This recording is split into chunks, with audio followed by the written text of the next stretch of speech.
draws provincial boundaries and creates 50 new provinces in the empire. Each province under the control of a governor that is appointed and answerable only to her. She also establishes boards of social welfare, as I mentioned, creating schools, hospitals, and other public institutions.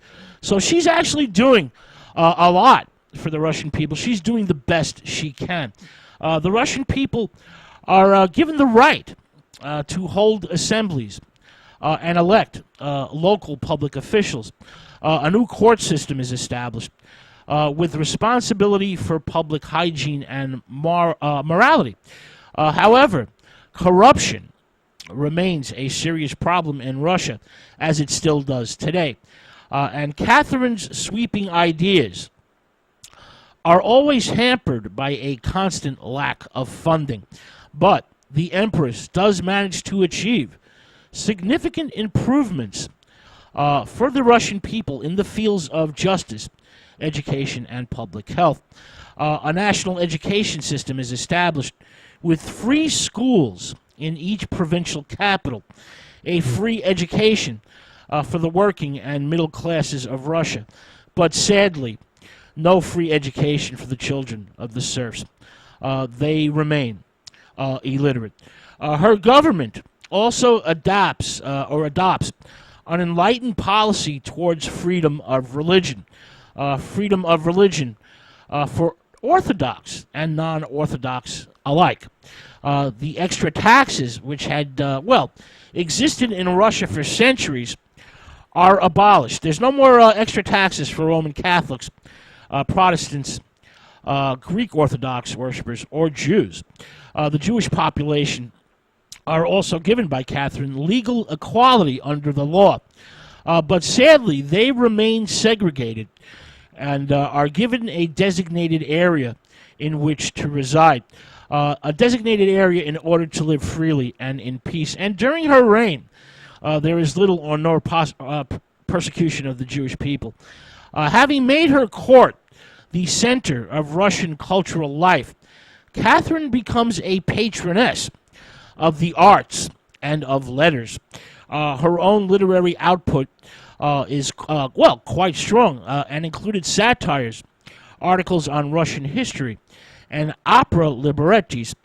She also encourages the translation of foreign works into Russian and was actively involved in the publication of the first Russian dictionary.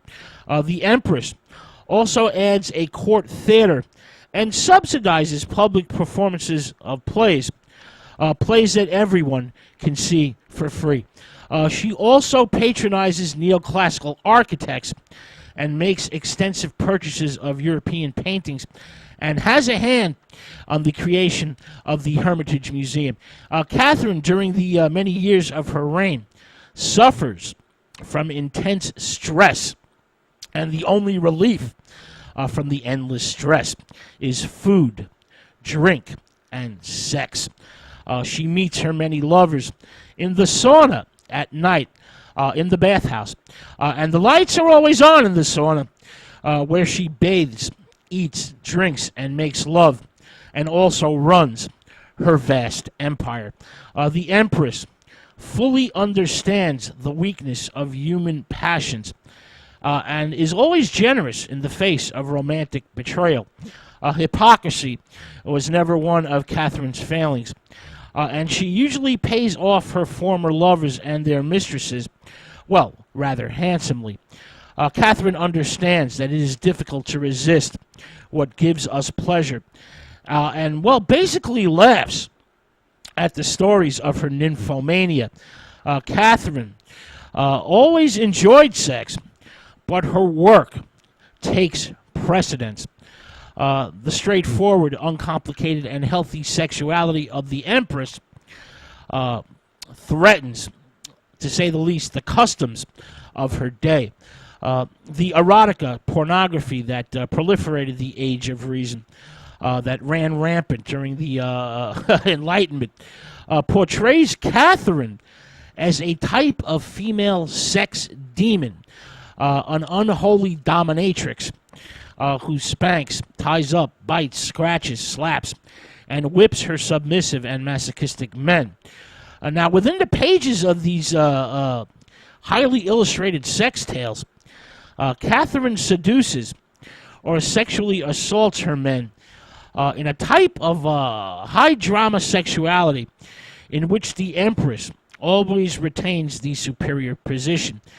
These S&M, B&D laden sex tales stem from the Enlightenment era's general male fear of a sexually independent woman.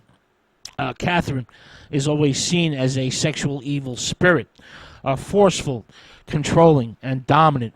Now, as her age advanced, as she grew older, Catherine puts on lots of weight, and her health seriously declines.